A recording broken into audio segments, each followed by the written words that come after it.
Hey there everyone, welcome back to my channel here. This is McKellar, and for today's commentary video is about Star Wars Battlefront 2. Now, I decided to load this up at the very beginning because, and I'll explain this in a little bit here. As this loads up, well, we all know what this game is about and the title of it, so I'm just going to skip it. So anyways, guys, now this has been a bit of a while for me that I have played Star Wars Battlefront 2, and the kind of commentary video I'm making about is, well, the whole updated versions and how pretty much EA Games had decided to do a bit of like a kind of like a renovation slash type of like a remake over of the interface of the game in itself. So when I had first popped in the game again and began to download a shitload of information and a lot of downloadable contents onto this kind of game here. As soon as I was downloading it, and also I noticed a great deal amount of features on this. Now I'm pretty sure that some of you are huge Star Wars fans. Like, you have this game and you already know all the features of which I'm about to expose in this video here. Now when I began looking at this, and like soon as I had downloaded it, and I noticed that the loading bar was rather different, then this interface was completely different in itself. My first thought was, holy shit, this is different. I've never seen this before. So began looking around. Of course, well, obviously this is the same, until I noticed this. Thought, not too bad. Wasn't expecting this, but not too bad at all. Then I got into the favorable part of it, which is looking at such characters like the Jedi and the Sith, and the way they kind of angled the camera in order to kind of bring up the profile and whatnot. Like such as, bring up Vader here. Right there, I thought that was pretty cool. Now we have Vader right here. Let's bring up his grandkid, Kylo Ren. Just features like this, I thought, haha, this is interesting and different. I've never seen this before. Let's bring up Ray Park's character, Darth Maul. That's pretty cool. Now, let's bring up the twins. Here's Luke. That's sweet. Never seen this before. Here's Leia. Not much. Just being Leia. Here's Han. The scoundrel himself. Here is Vader's boss slash master. Damn politician. And here's one. Let's bring up the Grand Master, shall we? Nice. Now let's bring up Rey. Like I mentioned in other previous videos, I'm a Jedi kind of a fan. Anything with a lightsaber, bam, it's my weapon. So looking at this thing, holy shit. These are new features. I've never seen this before.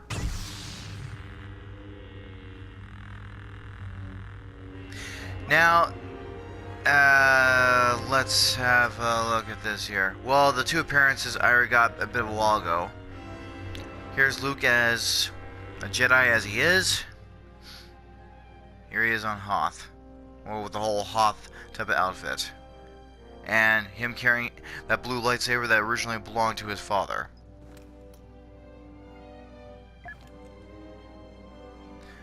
Just these type of updates, I've the only reason why I had decided to re-download this, well, at first when there was this one previous download that came into effect onto the game, and I was looking around everything on the game itself, and my first thought was just the way they kind of rearranged things around. I just kind of shook my head, thought, oh my god, I think EA Games just really just, ugh.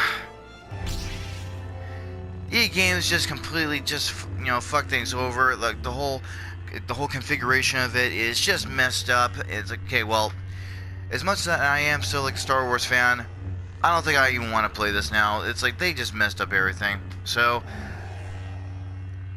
I began to pretty much download my saved part of the game onto my iCloud area, and then I had deleted, or rather uninstalled or took the whole Battlefront 2 out.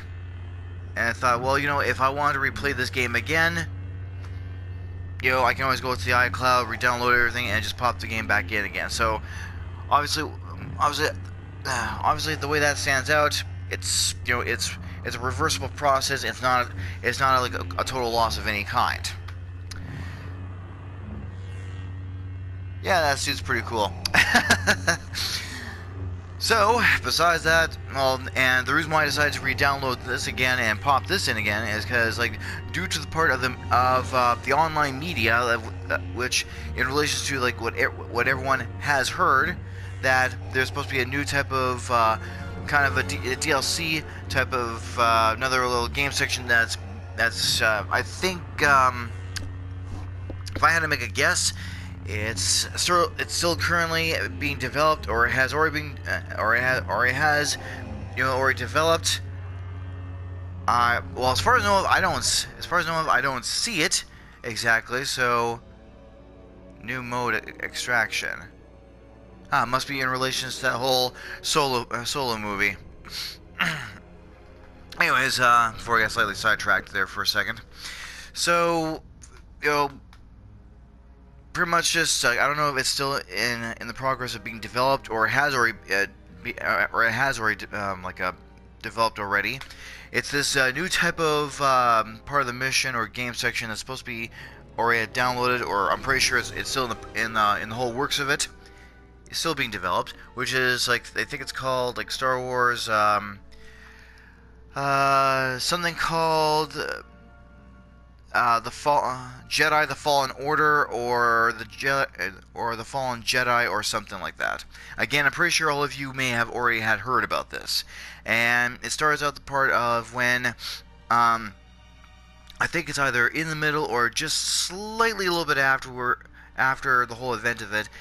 One of the two, Order 66 was already executed, and since the Jedi were very helpful type of Guardians of the Galaxy, bam, right there, they're already all outlaws, and they're going to be wanted, they're going to be hunted down by the new risen of the Galactic Empire.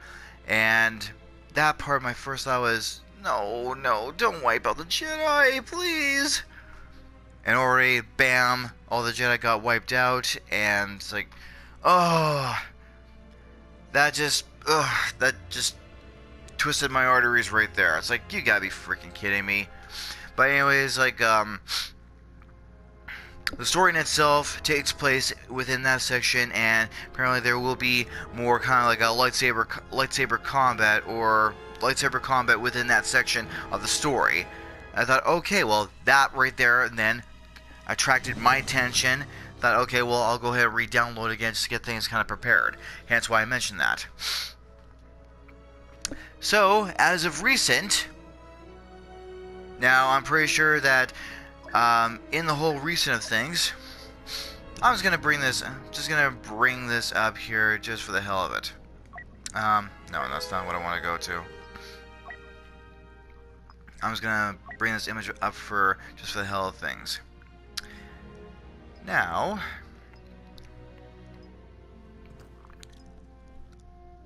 cool. Okay, now the reason why I'm bringing the image up of this actor right here playing the character of a very young type of version of Han Solo. The reason why I'm bringing this up in the whole visualized type of way here is because not too long ago, and this is me just giving my input upon this, pardon me, which is, I just recently had I think about a week ago or so, just finished watching Star Wars: The Han Solo Story. Yes, I finally got a chance to watch it with a couple buddies of mine, and soon as I was watching this, my first thought was, okay, they're going to give a nice little angled type of picture slash story on Han Solo and himself, on how the way he kind of developed from being at one point in time to kind of like making the connection of where he is now. Thought, okay, well, just like I gave Rogue One a chance, I'll give the Han Solo story a chance and have a look at it. And as soon as I was watching it, my first thought was, okay, that was an interesting kind of a perspective upon the whole story in itself. I had personally thought that the whole story was well written as it is. There could be some elements within the story that I may have missed. Keep in mind, I only have watched it once, but like within the story of it, there might be some things here and there I may have missed.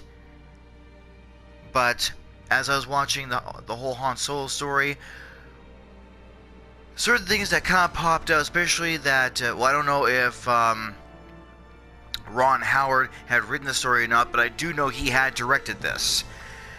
And when I was watching the whole story of it, just certain things like about the whole story itself, about the whole time and era when everyone was living in fear of intimidation by the Galactic Empire, and the way that some of these civilians within that story, they were literally, like the whole part of the whole chaos and depression were upon them, and the whole part of trying to at least fight to even survive, just to even like exist or survive the next day type of deal.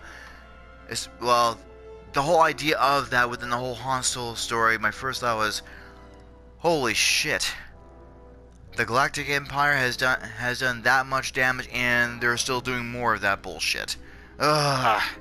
And Han Solo in himself, the guy, not only he's a very cunning type of smuggler. The guy knows how to think on his feet. He's not force sensitive in any way, but to me he's he's sort of like the character Bruce Wayne / Batman. Now, I'm not saying the guy's a vigilante, like, he flies around some kind of like a caped type of bat costume of any kind, but, I'm not sure if you would call him like a vigilante or anything like that, but, the kind of guy, he's the kind of guy, he thinks with his mind, he thinks with his wits. He's very cunning. He tries to get any situation that he's in, he tries to think of his way out. And this the whole time that he's trying to get himself off of a planet with that one cutie of a girl that he was with. And he's trying to think of any way that he can to try and get from point A to point B. And my first thought was, wow, this guy is living by with scraps or something like that. He's trying to survive on his own. He's trying to get off planet. He's trying to do everything he can, just even live the next day kind of deal. Thought, wow, I kind of feel sorry for the poor guy.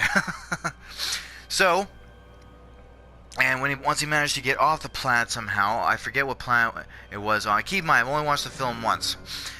Again, just the way that the whole script was written and they converted it on film, I thought that the whole film itself was very much well done. And trying to make the whole, having like the writer and Ron Howard as the director, trying to make the connections between the two dots. I thought the whole story in itself was well done and well developed and quite well written. And just certain things that popped up that he's trying to do everything he can just to even survive, and like he's trying to get past this whole Imperial type of security gate along with that one girl, and they're trying to escape, and they don't have a ticket on them, but they do have something that's worth of value just to kind of bribe this one Imperial officer to get off. Sorry guys, I know this is a bit of a spoiler, so I do apologize. I'm just kind of giving out my own type of thoughts, what scenes I thought was pretty cool and epic and so on. And he tried to escape, the girl didn't make it, and the guy's got some integrity with him. He's you know, which makes him that much of like a bit of like a really strong kind of a promising kind of character, that like, he's gonna grab a ship and go back for the girl and get her out of there, and they can like live a happy little happy ever after kind of a story. But of course, little does Han Solo himself know is that not every single story in itself is going to turn out the way that they have in their own perspective. Because, well, obviously, one person think that this type of pathway is within their fate. Little do they even know that either that's going to happen or it's not, and they have a different kind of fate that they never even expected that they would be in, yet it has happened that way. And what I thought was really cool is how Han got his last name. Yeah, that's right, how Han got his last name. Apparently he was just going by Han in the beginning of the film until some random type of Imperial recruiting officer, at the very drop of a hat type of last second kind of deal, gave Han the last name Solo. But he didn't like just randomly just, you know, come up with a name like, okay, well, this is your name. He kind of did, but not really. And the reason why I said that, because like he just like Han just told him that, well, my name is Han, because he was in desperate need to try and get off the planet, and he's trying to do everything he can to get off the planet, which is why he joined the Imperial Navy. Again, anything to try and get off the planet and not be caught by Imperial forces. And that's when you know, he just said, my name is Han. And or said the Imperial recruiting officer is filling out his application saying, okay, Han what? And he just said, just Han. My first thought was, what? Just Han? What, there's no Solo in this? Or does he even have that last name? What gives? And the whole really cool kind of part of it is when the Imperial officer just asked, well, okay, are you in part of a group? Do you have a family or something, or what? It's like, no, I'm alone. That's when I thought, Han. And I just thought of the last name right there, Solo. I thought, oh, really? That's how he got his last name. Some random Imperial recruiting officer just gave one to him and gave him the last name Solo. And technically, that when it comes to connections, that makes sense, because he's not with any group, he's not with any family or adoptive family of any kind. He's just by himself. He's going through life single-handedly. He's going through life, you know, he's just doing things solo. Hence why he gave him the last name Solo, and that's how the whole name stuck, and that's how we know him as Han Solo. Thought, okay, so he never had that last name. Some random recruiting Imperial officer just gave that to him. Aha!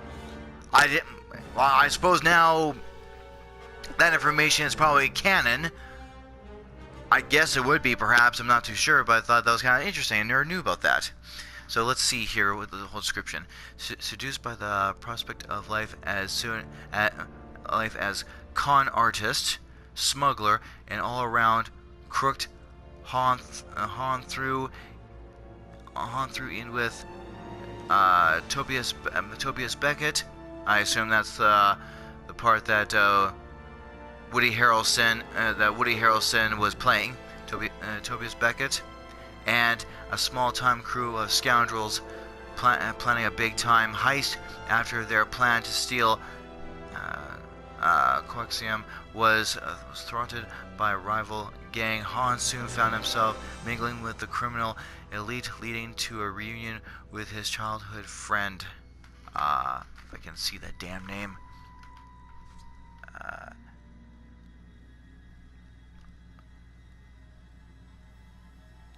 Kira, I think.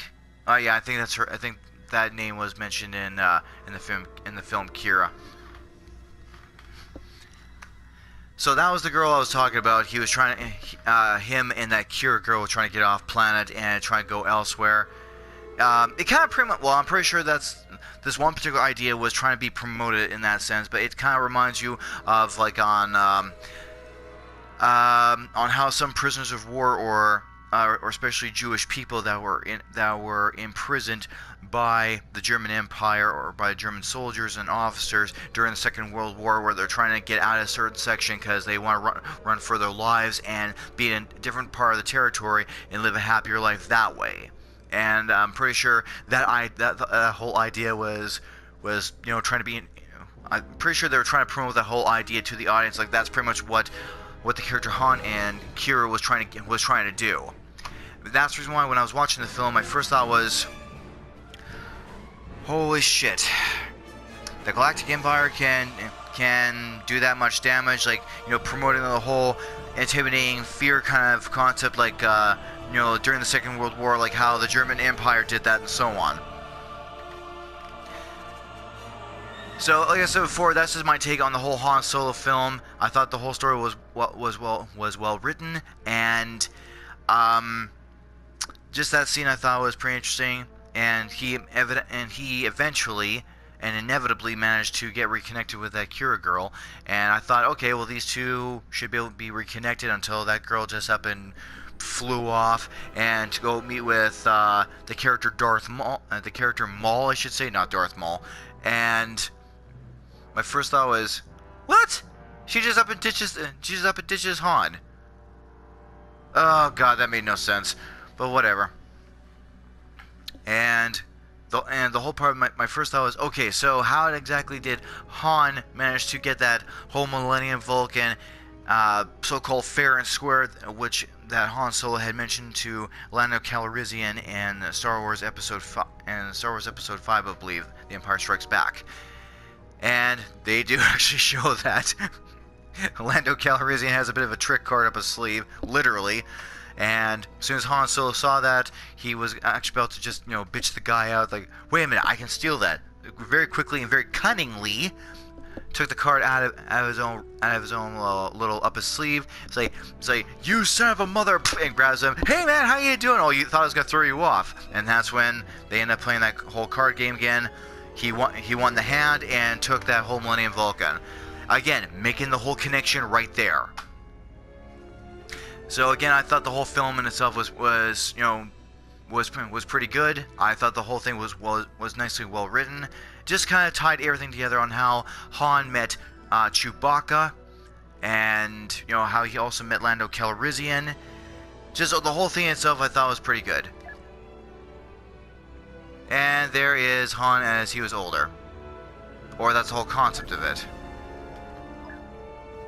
And yes, there's the very younger version of Lando Calrissian. The younger version of Han Solo's scoundrel and cheating little buddy type of deal. So after I watched the whole movie of Star Wars, one moment here, just for the hell of things, just gonna go back there. After I have pretty much finished watching, Star Wars. The Han Solo story, my first thought was, wow, this whole film is filled with action, adventure, and considering the fact that it's more like a business-like type of film, more emphatic part upon the business-like type of film. And since I do know a few people who are entrepreneurs and run their own businesses, my first thought was, this is funny as hell. These guys that I know should be watching this frickin' film, and they can totally relate. Because again, it's more of a business film, and for some of you Star Wars fans that have watched the movie, that you'll be able to pick up certain type of business-like key terms, such as they end up saying, okay, you do this, I'll end up giving you this much cash flow, or okay, if you can beat me in this game here, I'll raise you this plus this craft plus this speeder, and I would really like to have that ship that you have if you can match it up. It's kind of like playing Texas Hold'em poker, because you have to raise up the value just to kind of match it. Again, the whole thing pretty much spoke like whole card high risk type of game / business-like type of a film. The whole thing spit that out right there. That's the reason why I was kind of looking at the whole thing, thinking to myself, I know a couple friends who are in business who should be watching this, who should be watching this film.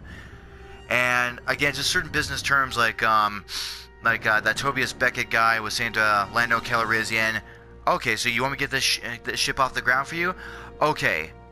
Well, since I promised you 25% of this profit of this, if you want me to get this up for you, that's going to cost you 5% of commission right there as that fee to get this ship off the ground for you. So that brings you down to 20%. Lando's like saying, sir, I don't like that. I don't really agree with that. But as a bit like kind of like something along the lines of as a businessman, I accept it or something like that. Again, the whole thing spit out the whole business world. Again, that's the reason why I think to myself, I know a couple of buddies of mine who should be freaking watching this. The whole thing just said the exact same thing. Yeah, well, as far as I do know of, I don't see, as far as I do see anyways, and I know about it, I don't see any characters that are from, here, I'm gonna, lightsaber's always my thing. I'll get Darth Maul in there.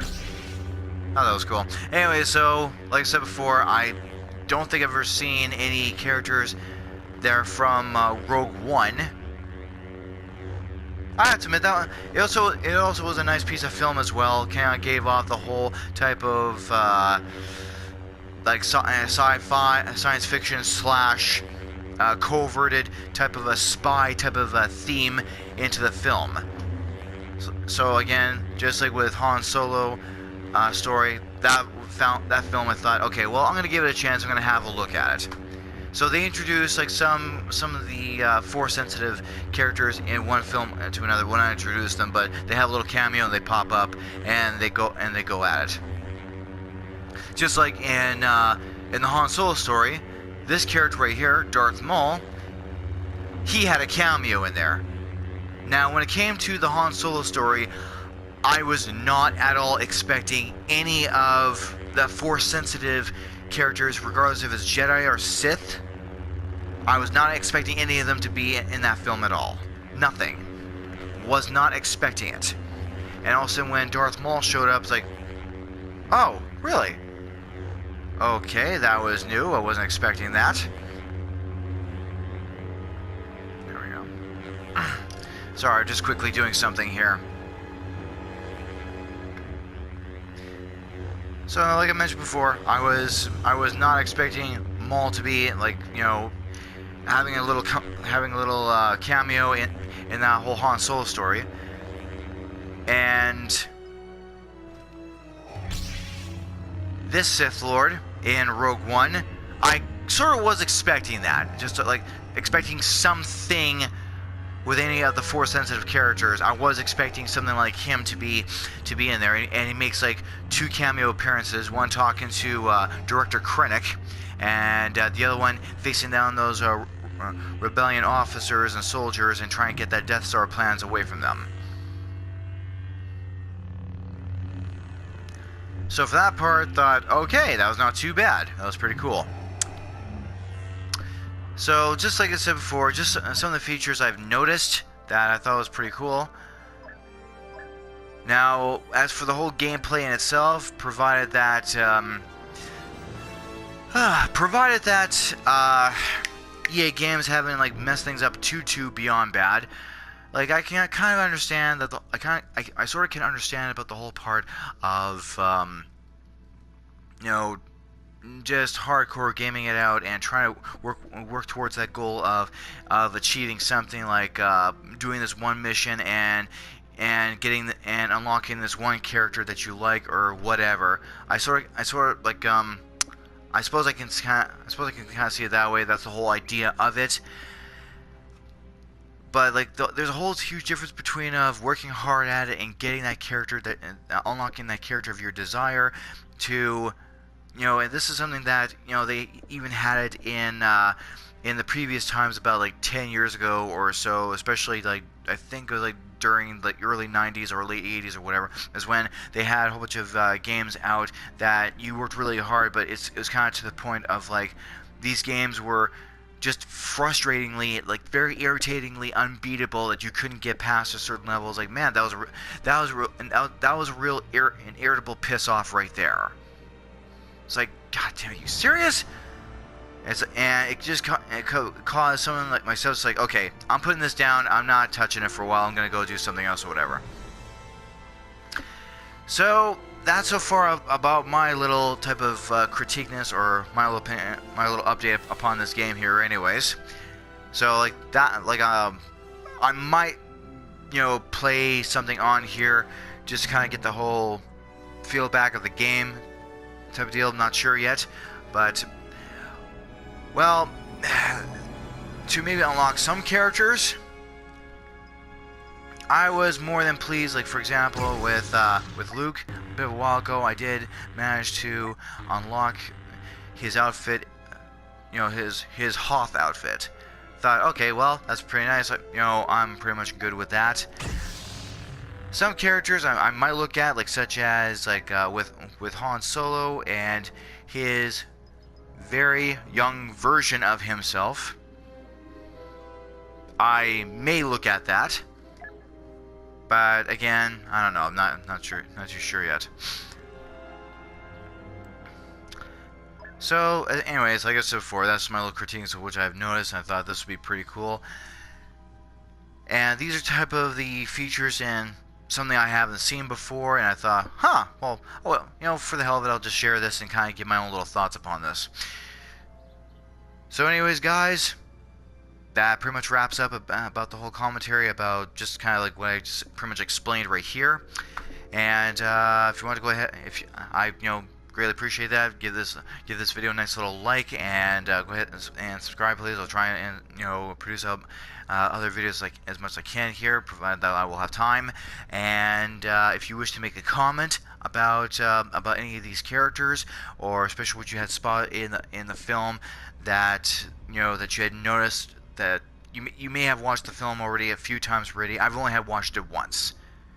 And, it's kind of gave the whole perspective, oh, that's how this became like this, and that's how this turned into this. But if there's, like, anything else that you want to share about the Han Solo story, about Rogue One or whatever, by all means, go ahead, give it a little comment about that, and we go ahead and discuss that just for the hell of things. So anyways, guys, thanks a lot again for watching this nice little video here. The Force is always with you guys. So, you know how it is. Anyways, well, until then, peace out and stay cold.